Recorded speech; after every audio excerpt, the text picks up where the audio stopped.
Vamos lá. Muito bem, pessoal, vamos lá. Vamos falar um pouco de Barcelona. Né? Vitória do Barcelona por 2-1 sobre o Valência. Vídeo de hoje, pós-jogo do Barça. Antes, quero te pedir, se você é novo por aqui, se inscreva no canal, deixa o teu like, ativa o sininho. A descrição é muito importante. Olha aqui na descrição, porque aqui na descrição tá o Instagram e o Facebook do canal. É lógico que, eu não sei se tu tá olhando esse vídeo no domingo, porque o vídeo acabou atrasando um pouco, né? Então ele tá entrando bem no final do sábado. Talvez você esteja assistindo no domingo. Mas o fim de semana como um todo. Antes de começar a falar de Barcelona, eu não posso aqui deixar, né, de falar. Foi um sábado, de fato, triste, ou diferente, ou com um sentimento, poxa vida, né? De todo o brasileiro. Por quê? Né, hoje a gente teve, infelizmente, né, a confirmação ali do falecimento do Silvio Santos. Silvio Santos. Que foi, eu não preciso nem dizer, né? Eu tenho certeza que, e isso que é interessante, para ver o tamanho do cara, né? Não apenas o SBT, que é a emissora dele, mas Globo, Record, Band, todas as emissoras estão fazendo, isso na TV aberta, TV fechada também, estão fazendo as devidas homenagens, estão relembrando ele. E ele sempre pareceu, né? Um cara que ele não queria que houvesse muito tristeza quando esse dia acabasse chegando, mas que ele fosse lembrado por alegrar. E eu não tenho dúvidas que ele será sempre alegre, né? O Cenoura foi descansar, mas o Silvio Santos vai ficar sempre lembrado. E que bom que tem a internet, né? Que tem o YouTube. Então ele vai ser muito lembrado. Eu tenho certeza que as filhas dele vão continuar com maestria o que ele plantou, né? O que ele começou. E, que é um canal de futebol. Mas, cara, o Silvio Santos, ele é o exemplo da comunicação. Todo mundo, em algum momento, quis ter algo, né, de Silvio Santos. Independente, até às vezes não é nem apresentador, é um palestrante, mas quis ter.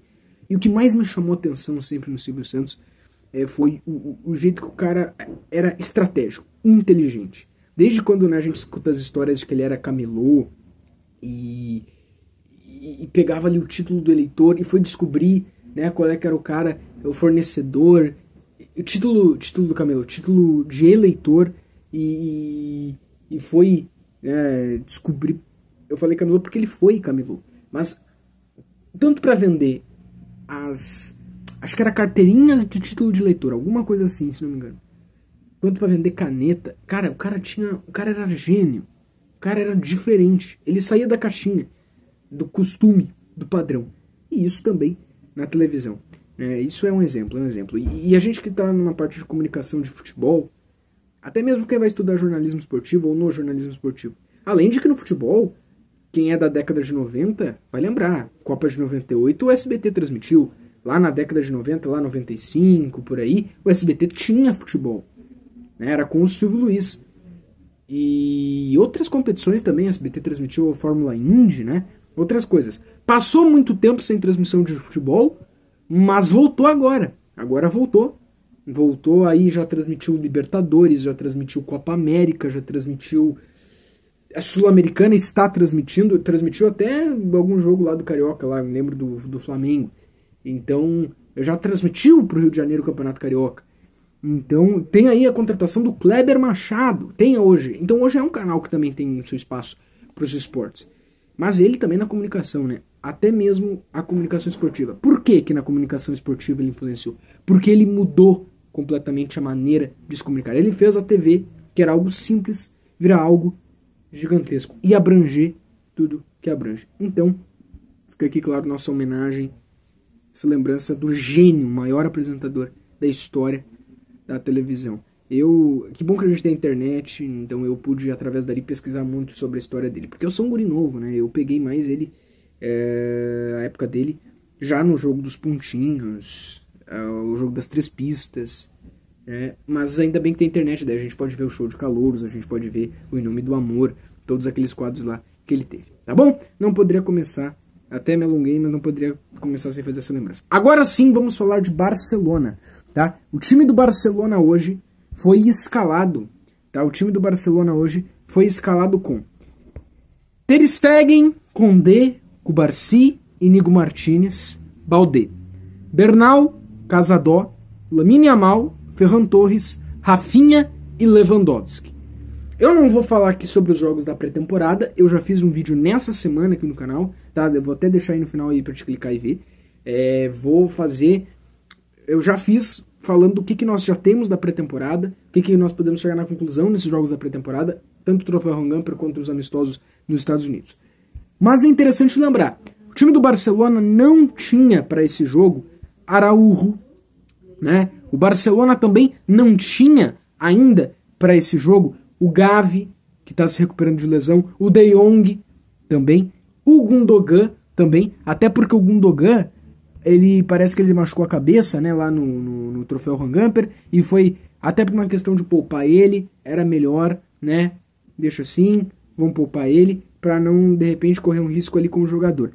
Dani Olmo ainda, o Hansi Flick disse na coletiva que ele chegou agora, para também uma questão física, pegar ritmo, e também porque ele não foi inscrito ainda, né? Ele vai ser inscrito. Então, o Dani Olmo, que pode fazer até uma função de 10, não foi para essa partida.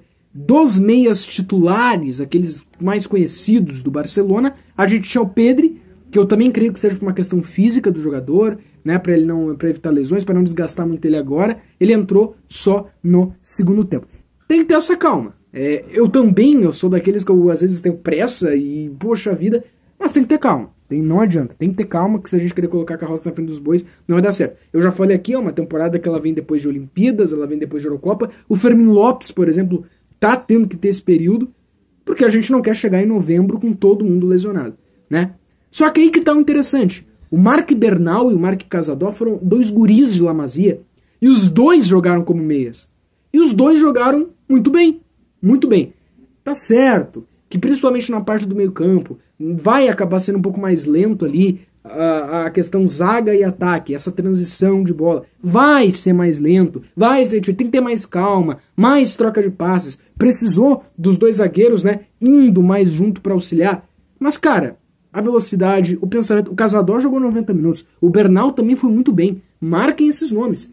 Eu não posso cobrar deles que eles sejam titulares em jogo de Champions ali e cobrar que eles têm que acertar tudo, não, são guris. Cara, mas isso só prova que La Masia é a melhor base do mundo, porque eles jogaram muito bem. O Pedri, quando entrou no segundo tempo, entrou muito bem, deu pra ver que o time melhorou no segundo tempo, o time tava mais devagar no primeiro tempo, demorou, o Valência soube explorar os erros do Barcelona, tanto que o Valência fez um gol lá no final do primeiro tempo, mas até quando não fez, tava chegando perto, tava tendo mais conclusões a gols do que o Barcelona. Né, mais finalizações importantes e perigosas do que o Barcelona. Só que o Barça conseguiu, no final do primeiro tempo, buscar com o Lewandowski e no começo do segundo tempo fazer o 2-1. Interessante a gente notar que o Casador e o Bernal ficaram quase como volantes, né, os dois ali no meio campo. O Lamine Yamal e o Ferran Torres ali como pontas. E o Rafinha mais pro meio, mais numa função de 10. E o Lewandowski na área. Foi quase que um 4-2-3-1. Alguns apresentam com 4-3-3, mas aí tu teria que colocar o Rafinha como meia. Tá, pode ser também.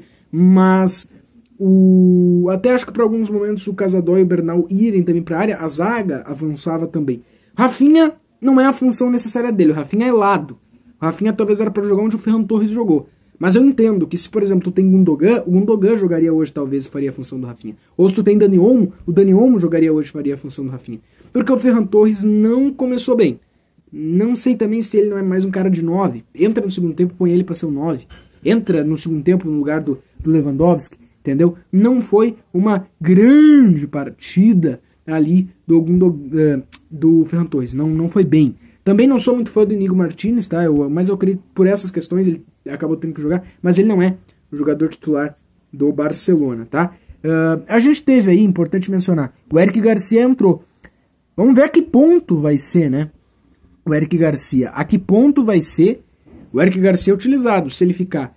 Mas se ele não for vendido, coisa do tipo. Por exemplo, o Lenglet nem foi relacionado. O Lenglet deve sair. Minha dúvida, por que o Vitor Roque não foi relacionado? Então, às vezes isso me preocupa, cara. Isso me preocupa. Será que ele tá saindo? Será que tá indo, né? Pro Porto, que era o time que ele tava. Então, essas coisas às vezes me preocupam. A gente teve, claro, também importante mencionar, o Pedro entrou no lugar do Ferran Torres, né? Ali entrou. Que o Hansi Flick ele gosta de ocupar bastante o meio, né? O meio. Jogar com bastante meias. O Eric Garcia entrou no lugar, aliás, inclusive do Bernal, foi quem para também fazer uma função como meia. Aí entrou também o Christensen, que às vezes joga também como volante. Eu acho que o Hansi Flick, quando ele tiver De Jong, quando tiver Pedri, quando tiver Gavi, cara, eu acho que o meio campo com o Hansi... Uma pena que a gente não pode ter a oportunidade de ver o Hansi Flick treinar a Xavi, Busquets e Iniesta. Mas ele vai poder ter Gavi, Pedri, Fermin e toda a companhia de meias aí que o time do Barcelona tem, que são muito bons. Deu pra gente ver também o Paul Victor entrando, né, no jogo. Ele entrou no lugar... Né, eu tenho anotado aqui o lugar de quem ele entrou, que é importante a gente ver até pra saber como ele jogou, né? Mas o Paul Victor entrou... Tava aqui na minha frente aqui. Ele entrou no lugar do Lamine Yamal. Talvez... Só que, o Paul Victor entrou muito no final do jogo, né? Mas eu tava curioso no lugar de quem ele ia entrar, pra ver qual função que ele ia fazer. Eu pensei que ele ia ser mais meia, ele entrou no lugar do Yamal, mais exilado. Aqui muito poucos minutos. Mas eu acho, Paul Victor vai ser reserva. Eu acho que o Paul Victor vai ser usado mais como um ponta, alguém que vai entrar também pra ajudar a incomodar o adversário. E o Dani Olmo vai fazer uma função mais de meia, porque o Rafinha não é dessa função. Então, por esses desfalques, por tudo isso, eu tava preocupado. Eu tava pensando, cara, medo. Eu falei aqui no vídeo, último vídeo que eu fiz de Barcelona na quinta-feira, mais recente vídeo. 1-0 pra mim tá bom, ou 2-1. E ganhamos de 2-1. Foi no Mestalla, casa do Valência. Valência é um bom time, é um time que não tem medo mesmo se for de contra-ataque, de atacar, de entrar na área. É difícil jogar lá, não é fácil. O Barça com seus desfalques, com as suas dificuldades, teve dificuldade? Teve, principalmente no primeiro tempo. Leva em conta que foi um time misto, assim, bem mesclado, principalmente na zaga e no meio. Alguns jogadores tendo que se adaptar a um novo estilo do Hansi Flick, às vezes fazer funções, jogar mais pelo meio do que pelos lados, sabe, tentar coisas novas. Entendo, mas principalmente no segundo tempo com a entrada do Pedri, o time conseguiu buscar o Lewandowski, cara. Falam do Lewandowski, mas o Lewandowski é artilheiro, já fez 2 hoje, já fez gols na pré-temporada. Esse Lewandowski que a gente quer. Lewandowski protagonista, que marca gols.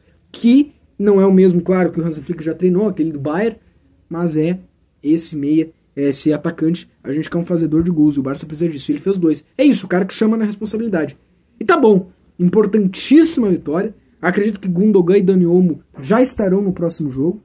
E é isso, uma vitória por esse contexto muito boa. O próximo jogo é só sábado, contra o Atlético Bilbao, do Nico Williams, né? Mas vai ser no Olímpico de Montjuic. É mais difícil enfrentar eles no San Mamés. Mas é isso, vamos jogo após jogo, ganhando, tá? Tamo junto, pessoal. Final de semana feliz, abençoado e protegido por Deus a todos. Volto amanhã aqui com o pós-jogo do Internacional.